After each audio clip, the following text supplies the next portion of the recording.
So, before we will start with our topic, let me first introduce myself. My name is Patricia Eileen Tabanera Duran, and I am a student of BSHM 2C. We are going to talk about the Batangas cuisine and their cooking methods. So, Batangas is considered as one of the beautiful places here in the Philippines, which foreigners and local tourists come and go visit. It is very well known of their beautiful mountain spots, their beaches, and their diving spots. But most of the people tend to forget about its highlight, the Batangas cuisine. And I will introduce to you some of their cuisines. And I believe that most of these cuisines are familiar with you. And if not, I hope that you can learn something from this. So, the first cuisine that we are going to talk about is bulalo. And I know for sure that most of us tried bulalo, and it is very familiar with us. So basically, the bulalo is the Batangas signature food. So if you are going to visit Batangas, probably the people there will serve you this because it is their signature food. So as they will serve you this bowl of bulalo, you can see from there its ingredients. You can see cabbage, Chinese cabbage, the potatoes, black pepper, onions, garlic, and the corn all mixed up together. So it is believed that the taste of a perfect bulalo is of how many hours it is being cooked, because they believe that bulalo is being cooked several hours so that the meat will be so tender. And I think it is the best part of eating a bulalo if the meat is so tender and it's not hard to eat the bulalo and the meat. So people of Batangas always paired it with a cup of rice and a cold Coca-Cola. But if given the chance to visit Batangas and people will serve me this bulalo, I won't serve I won't pair it with rice or anything, and I will savor the taste of the bulalo itself, because it is their signature food and I want to take the opportunity and the chance to eat the Batangas best signature food. So the next dish we have here is gotong Batangas. So from the name itself, goto, it means that porridge. So it's not like the other goto that we can see outside of our windows, outside of our house. It's not like the other goto that we can see in our other restaurants and we can buy it anywhere. This goto, as you can see in the picture, it is very meaty and colorful as well. So typically, the other goto that we can see in other restaurants are just like plain rice, or I think it's a plain porridge, and they might have meat in it, but it's not like this one that Batangas has. So the creativity of Bangueños, which is the people of the Batangas, for this course creates an excellent reputation for their province. As a result, they make it more popular in the entire Philippines, not only in Batangas City. So, this Gotong Batangas is now popular in the entire Philippines for some reasons. I guess because it is very meaty, unlike the other goto that we can see outside of our houses as time goes by. So, moreover, this version is more different from the common porridge that you have in our minds. Yes, this is completely different from the porridge that we can see. So, this goto we have here is a broth base, not a rice base. So, basically, they are using the broth here, the one that is being used to I believe, steam the meat itself, the meat that is used in this goto, and instead of using rice based, they are using this broth base.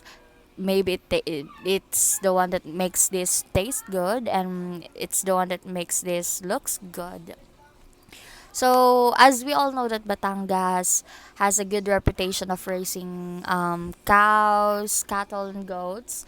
So, for that reason, they are also numerous of courses out of those animals' meats and organs, including this Batangas porridge. So next up is the adobong dilaw. So as you can see, we are not very familiar of this kind of adobo, and we always, we often eat adobo with a brown color and not a yellow color. But you know, guys, this adobo is originated in Batangas City, and this is one of the many variation of adobo in the Philippines, the many version of adobo in the Philippines. So this adobo is kinda unique because of its color, but the ingredients itself is just like the same of the usual adobo that we are cooking. So it has meat, onions, garlics, black peppers, potatoes, and vinegar, but is replaced with soy sauce. We have turmeric. Yes, Batangueños are using turmeric instead of soy sauce. So the use of turmeric gives a dish a distinct yellow color and a different flavor. So I think since Batangueños are cooking this for ages, and tourists and foreigners are loving it, I think this really tastes good because it really looks good. And I hope that one day that I can cook one and I can try one. So the next one is peanut brittle or panutsa in Batangas. So panutsa or peanut brittle, I believe we also have our own version of this that I have just forgotten of what we call that one. But panutsa in Batangas is their favorite dessert. So it is commonly sold in buses for inbounds and outbounds trips. So I believe panutsa is being sold to buses, commonly sold to buses because it is also easy to cook, easy to sell. It doesn't cost you a lot, so maybe it is also a hassle free. So you don't have to put it in a container, or if you can put it in a container, you just have to put it in a small container, not a big one. So it's hassle free, and you don't have to bring big containers for it. You just have to put it in your bags and you can just eat it anywhere because it is a dessert and a snack in one. So yeah. In Batangas, it is one of the dessert that is easy to cook, as I say, and is easy to sell. So they say that in Batangas, it is a must try. So as I say earlier, that we have our own version. So maybe this is made as the um, favorite dessert of Batangas is because they also have other ingredients in it. So basically, the commonly known ingredients are peanuts and sugar. Maybe they added something up just to be tastier, and it just to make this one their favorite dessert. So we are done talking about Batangas cuisine, and now moving forward, we are going to talk about cooking methods of Batangas. Their food is cooked in the most basic way: boiling, stewing, grilling. The flavors coming from the right mix of a minimum of spices, never anything too aromatic, and paying little attention to the presentation. So, their cooking methods is the usual cooking methods that we are using, that commonly used by the Filipinos. We are just boiling, stewing, grilling, and frying. So, these cooking methods are the most basic way. So, flavors coming from the right mix of a minimum spices, never anything too aromatic, and paying little attention to the presentation. So, I believe that Batangueños or Bangueños are paying more attention about the taste of the food. Maybe they are doing just a little of presentation, but they doesn't really put their attention in the presentation, but with the taste of the food. The coloring is not what makes Batangas cooking attractive. It is how the flavors are preserved, the ingredients of which are supplied by nature. So, this is the best part of eating a food, because as we all know, it's best when the food is very natural. It's healthy when the food is very natural, that it has never been had preservatives, it has never been preserved. So Batanganjans are just going to their gardens and just to pick up vegetables, fresh vegetables, and their spices are more natural than we commonly use. Vegetables then retain their sweetness. The freshness of the fish comes through. Meat requires very little spices to enhance its natural flavor. One's first impression in that Batangas dishes are unsophisticated, but the more description is that the food is simple and straightforward, coming from the natural bounty of land and sea. So everything is natural. They use natural ingredients. Even the fish, even the meat, it's all natural. It is coming from their own resources, natural resources. So Batangas is a great place to source ingredients. Batangas beef is reputed to be the best, which is why the markets in Lemery and Padre Garcia are where traders from Manila buy cattle. So from Manila, these traders are going Batangas just to buy cattle, because they believe that the cattle and the meat, the beef are from Batangas are the best. So they travel along Batangas just to buy this beef.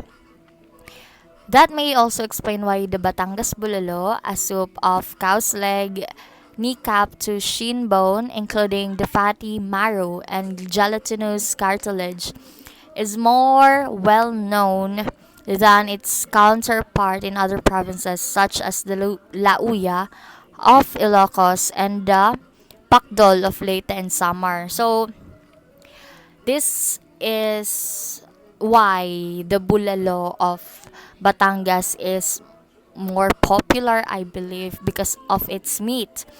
So it is said here that it's Batangas bulalo is more popular, is very well known because of its meat and the cartilage, the gelatinous cartilage and the bone marrow which is in their bulalo. So maybe people are giving this rate as the best bulalo in their surroundings.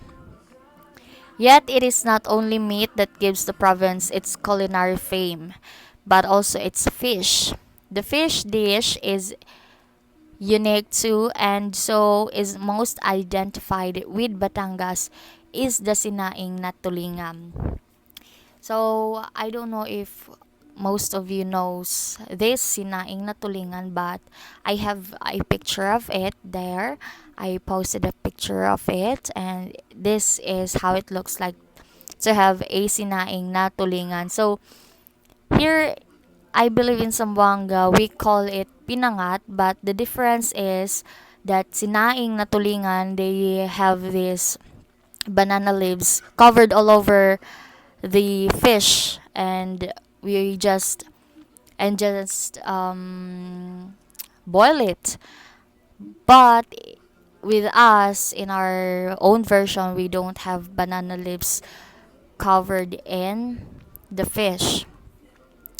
So, the small tuna, if done the old way, is cooked in a palayok, a clay pot. The tulingan is mashed a bit by pressing the body with rock salt.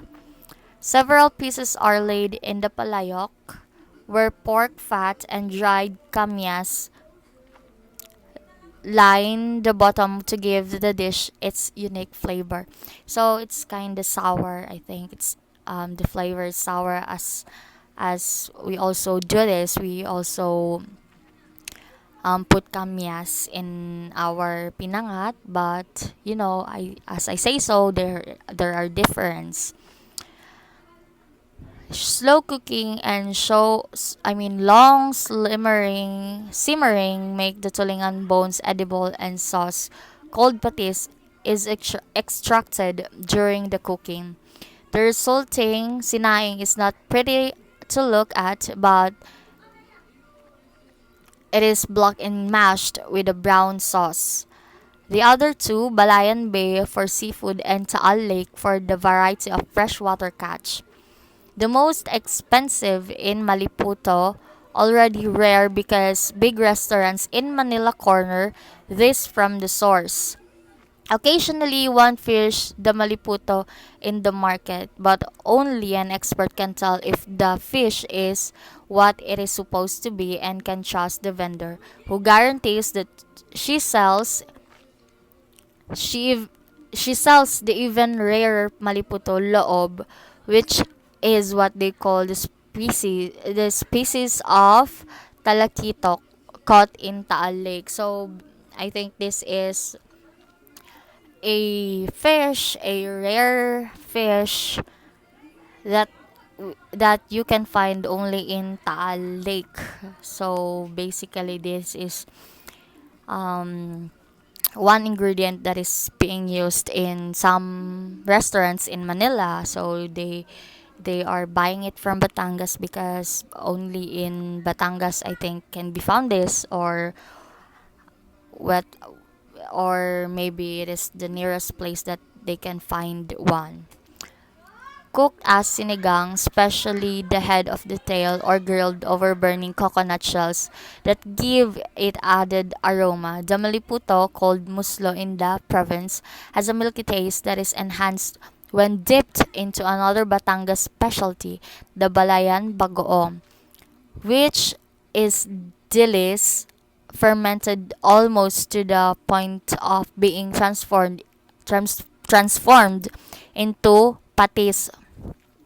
So we also have posted picture there. You can see that we have a sinigang of maliputo. So this is the kind of fish that maliputo is. So we just really can see how it forms, but it is being cooked as sinigang in the picture.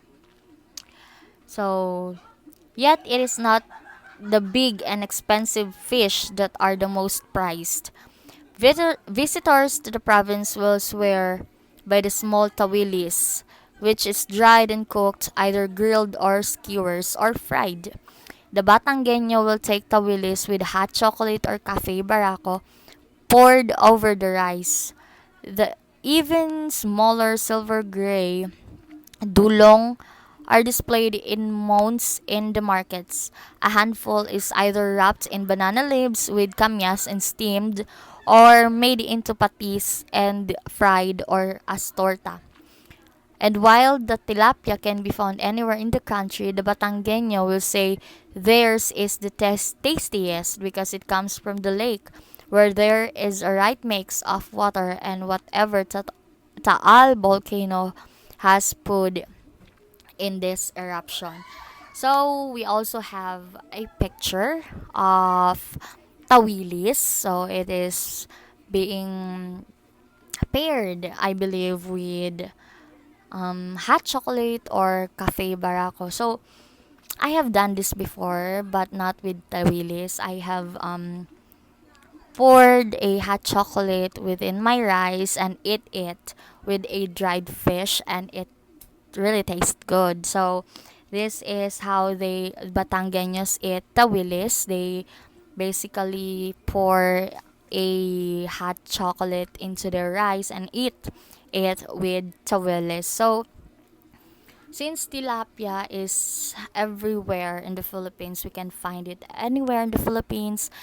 Batangueños claim that theirs is the tastiest, that their tilapia is the tastiest because the source of their tilapia is in Taal volcano, which I believe they say that the tastiest because it comes from the lake, from where there is a right mix of water and whatever the Taal volcano has put in this eruption. So they believe that whenever Taal volcano erupts, it gives flavor. It mixes something in the water that makes the fish more tastier, more healthier, and so they claim that their tilapia is the most tastiest tilapia here in the Philippines.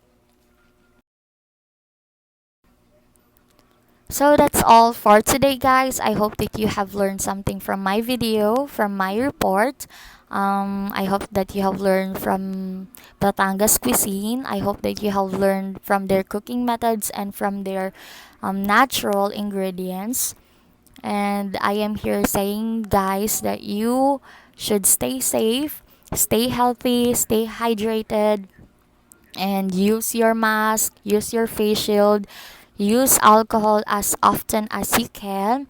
Sanitize yourself, sanitize your houses, and sanitize everything that surrounds you. Let us hope that this pandemic will end soon. And thank you for listening. Thank you for viewing my video report. And again, I am Patricia Eileen Tabanera Duran, a student of BSHM 2C. Thank you and God bless.